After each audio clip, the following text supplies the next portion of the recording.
développement du corps humain commence par la rencontre entre deux cellules, un spermatozoïde et un ovule, et se poursuit à partir de cette union par division successive pour donner des milliers de milliards de cellules. Ces cellules vont ensuite acquérir des propriétés, des fonctions différentes, car elles sont destinées à des tâches particulières au sein de nos organes et tissus. Les groupes de génétique et développement de l'Institut de Duve étudient la formation des organes au cours du développement embryonnaire, les maladies liées à des anomalies du développement embryonnaire, le renouvellement tissulaire, mais également le vieillissement des cellules.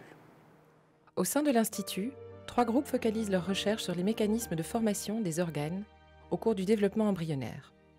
Ces recherches visent à comprendre les processus biologiques fondamentaux qui ont un impact sur la compréhension et le traitement des maladies qui frappent les enfants dès la naissance, mais également les personnes adultes. Au cours des dernières années, nous avons découvert un certain nombre de protéines qui sont essentielles pour le développement du foie chez un embryon. Et par la suite, nous avons été surpris de voir que ces mêmes protéines jouent un rôle très important dans l'initiation du cancer du foie chez une personne adulte. Et donc nous avons aujourd'hui un dialogue entre, d'une part, de l'embryologie fondamentale et de la recherche en cancérologie. Et ce que nous espérons par cela, c'est d'obtenir des diagnostics beaucoup plus précoces dans les cancers du foie. Le caractère interdisciplinaire de nos recherches s'est terriblement accentué durant ces dernières années. Nous avons récemment mis en œuvre de la modélisation mathématique, l'objectif étant que ces modèles mathématiques représentent les phénomènes biologiques que nous étudions et que ces modèles nous permettent de faire un certain nombre de prédictions de comment les phénomènes biologiques vont évoluer, comment par exemple une tumeur peut évoluer dans le temps. Notre laboratoire s'intéresse au cancer du pancréas et plus précisément aux étapes qui vont contrôler le démarrage de ce cancer.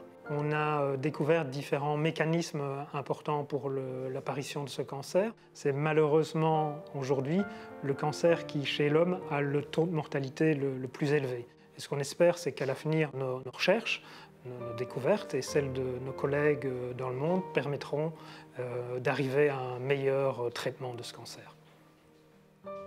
L'organisation des cellules et des tissus de notre organisme est un prérequis essentiel pour mieux comprendre leur dysfonctionnement dans les maladies. Les microscopes permettent notamment de pouvoir examiner un ensemble de cellules et voir comment elles s'agencent l'une par rapport à l'autre et s'organisent pour former un tissu. La peau est le plus grand organe de notre corps. Il correspond à environ 15% de notre poids corporel et nous le renouvelons tout au long de notre vie. Chaque année, c'est l'équivalent de 200 grammes de cellules cutanées que nous éliminons et remplaçons. Skin epidermis is constantly renewed throughout life, and this regeneration is highly regulated by the stem cells by signaling pathways. And my group focuses on studying the signaling crosstalk of the signaling pathways which require for the regulation of stem cells. If this regulation goes wrong, the skin tumor can be formed. We have been collecting the skin tumor samples such as squamous cell carcinoma from the patients and to purify the cells to look into the signaling pathway changes and to able to find any targets in our interest of the pathway for the future therapeutic targets.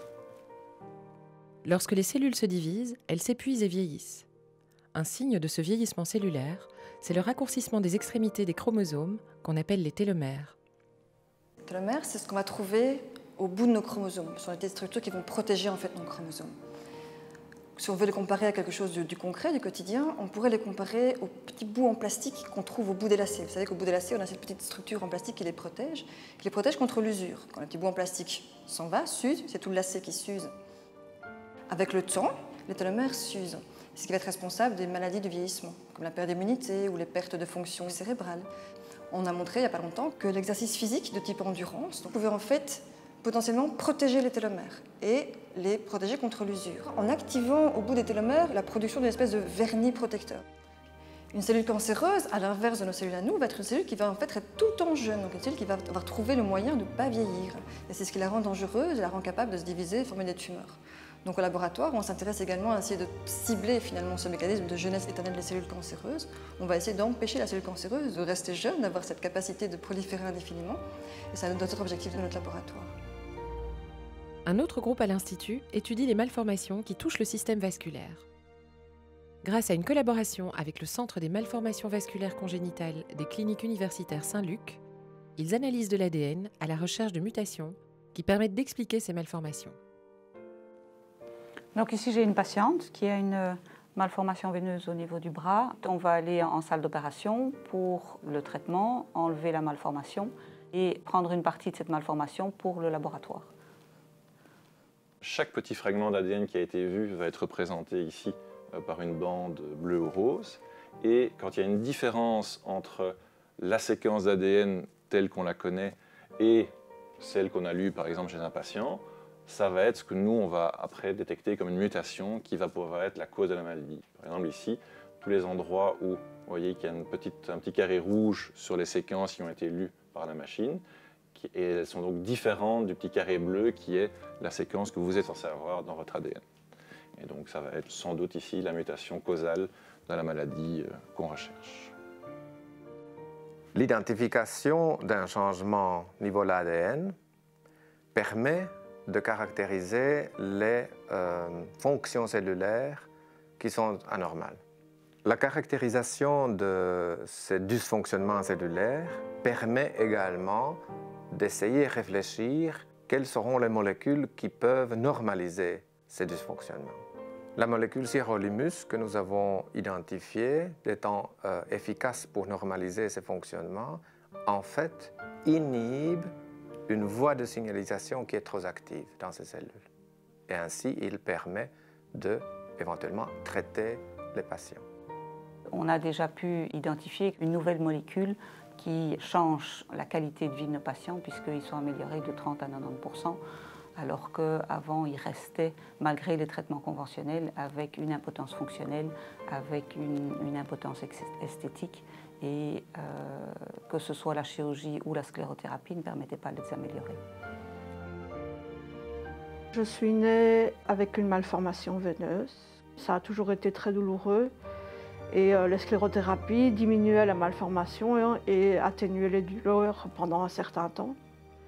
Les douleurs étant toujours très fortes, jusqu'à très récemment l'apparition du médicament qui a permis de faire un grand changement dans ma vie, puisque le traitement a apporté un soulagement immédiat, sans aucun effet secondaire.